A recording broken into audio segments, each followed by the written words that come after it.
तो नाको जाना जाता है 3 वजह से। एक यहाँ पर फ्रोज़न लेक, दूसरी यहाँ की मोनेस्ट्री और तीसरे यहाँ के most wonderful and beautiful mud houses. तो भाई अभी कुछ लोग ज़्यादा चल गए और यहाँ से जो पूरी आइस है वो क्रैक हो गई। ये देखो, तो ये फिलहाल फ्रोजन है, पूरी फ्रोजन है और इस पर मैं चल रहा हूँ। तो अब हूँ मैं नाको विलेज के अंदर, जो कि यहाँ के फेमस मड हाउसेस के लिए है। और आप अगर यहाँ देखोगे तो ये देखिए कितना खूबसूरत एक गांव है।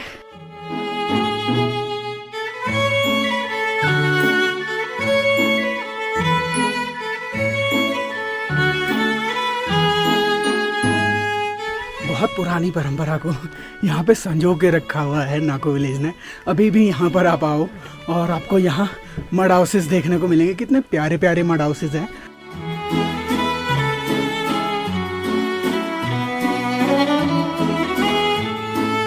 जिले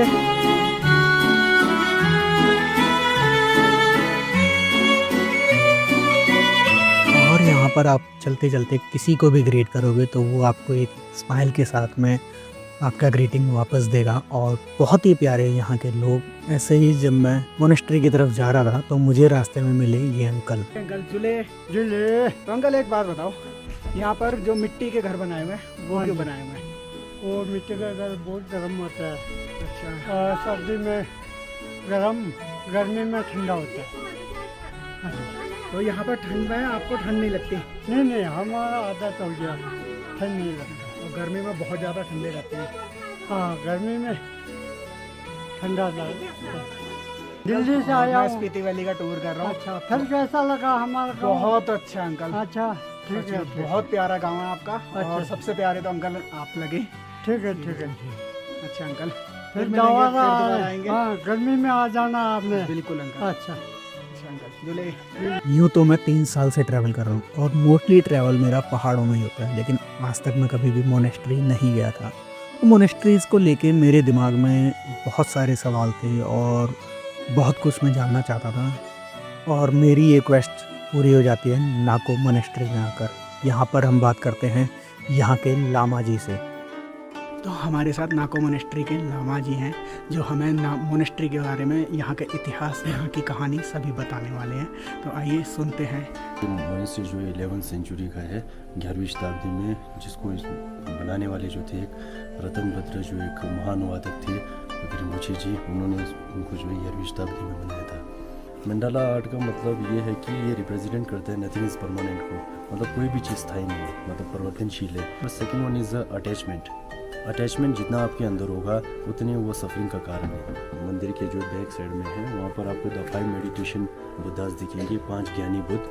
हर एक बुद्ध, कोई कंपेशन बुद्धा है, कोई विजडम की बुद्ध है, कोई प्रज्ञा पारमिता बुद्ध है, कोई कंपेशन बुद्धा है, कोई लॉन्ग लाइफ प्रेयर की बुद्धा है। डिफरेंट बुद्धाज है। जो एक छोटा सा एक डोर है जहाँ पर हम लोग, एक डरावना सा एक चेहरा है अंदर, आप देखोगे अभी ना, जी। तो उसको हम लोग धर्मा प्रोटेक्टर्स कहते हैं, जो कि नेगेटिव एनर्जीज को प्रोटेक्ट करता है। बौद्ध धर्म में जो है कई ऐसे है, जैसे कि हिनयान है, मायान है, वज्रयान है, तंत्रयान है। ऐसे कई चीज़ों का जो है अंदर सिंबल आपको दिखेगा अगर आप अंदर जाओगे तो। उनकी मोनेस्ट्रीज क्यों होती हैं और वहाँ तक लोगों को क्यों आना चाहिए? मोनेस्ट्री में जितना हो सके पीसफुल होता है, एक शांत सा माहौल होता है। और यहाँ पर आके लोग जो है अपने कुछ भी दुख हो, चाहे वो दर्द हो, चाहे वो पूजा पाठ हो, जो घर में हमारे को पीसफुल नहीं मिल पाता है, तो हम लोग मोनेस्ट्री एक ऐसा जगह है जहाँ पर हम बहुत शांति से मेडिटेट कर सकते हैं, मेडिटेशन कर सकते हैं।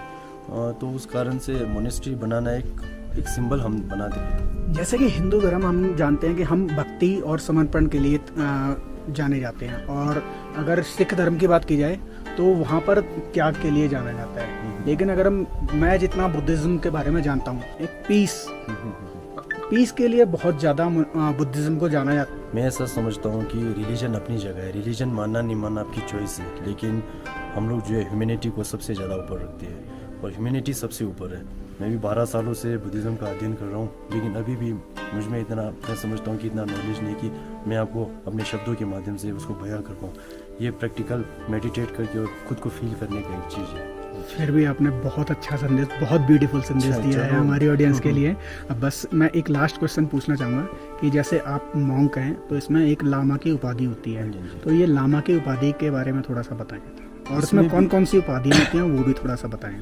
इसमें जैसे कि अभी इसमें भी कई उपाधियाँ होती है, जैसे आचार्य की पढ़ाई कर सकते हो आप, पूजा पाठ इसमें अलग अलग होते हैं। अगर किसी ने आचार्य बने तो आचार्य का पढ़ाई करेगा, किसी ने पूजा पाठ की विधियाँ सीखनी तो पूजा पाठ का वो करेगा। इसमें भी PhD कर सकते हो आप, डिग्री ले सकते हो। इसमें भी गेशी बोल के बहुत बड़ा उपाधि होता है, आप वो ले सकते हो। इसमें भी डिफरेंट डिफरेंट उपाधियाँ हैं जो आप ले सकते हो। अच्छा, एक लास्ट क्वेश्चन बस, अगर जैसे कि आज की जनरेशन जो है वो बहुत ज़्यादा फ्रस्ट्रेटेड और डिप्रेसिव होती जा रही है, अगर कोई कुछ टाइम के लिए यहाँ आकर मोनेस्ट्रीज में या फिर कहीं भी बुद्धिज़्म के किसी भी ऑर्गेनाइजेशन में जाके अगर वो कुछ टाइम के लिए छोटे टाइम के लिए 6 महीना 1 साल अगर वो ज्वाइन करना चाहता है तो क्या वो कर सकता है? हाँ जी, इसमें भी होता है, जैसे कि कोई बोलते नहीं विपश्यना, कई सारे मेडिटेट चीज़ों में लोग जाते हैं, तो इसमें ऐसा नहीं है। तो आप जब आपका मन करता है कि इन चीज़ों में जाके विपश्यना करना, मेडिटेशन करना मीन्स अपने अंदर की डिज़ायर को ख़त्म करना होता है। जितना डिज़ायर आप कम करोगे तो आप में ईगो, एटीट्यूड, राग, द्वेष, मोह है वो नेचुरली थोड़ा कम होता है। जब वो धीरे धीरे कम हो जाता है तो आपको नेचुरली जो है दुश्मन में भी प्यार नज़र आता है, मतलब सब इक्वल नज़र, चाहे वो बहुत जानवर हो चाहे खूबसूरत वो बात। दुश्मन हो, उसमें भी जो एक प्यार नज़र आता है। वो प्यार नज़र आने का कारण क्या है कि आप इतना डीपली मेडिटेशन करते हैं। तो मैं भी आपको धन्यवाद कहना चाहता हूँ कि आपने ये सवाल पूछा, और मैं भी सौभाग्य समझता हूँ कि मुझे ये अवसर मिला कि लोगों को बताने का। अब नाको से आगे बढ़ते हैं और हम चल पड़ते हैं क्यू मोनेस्ट्री की तरफ।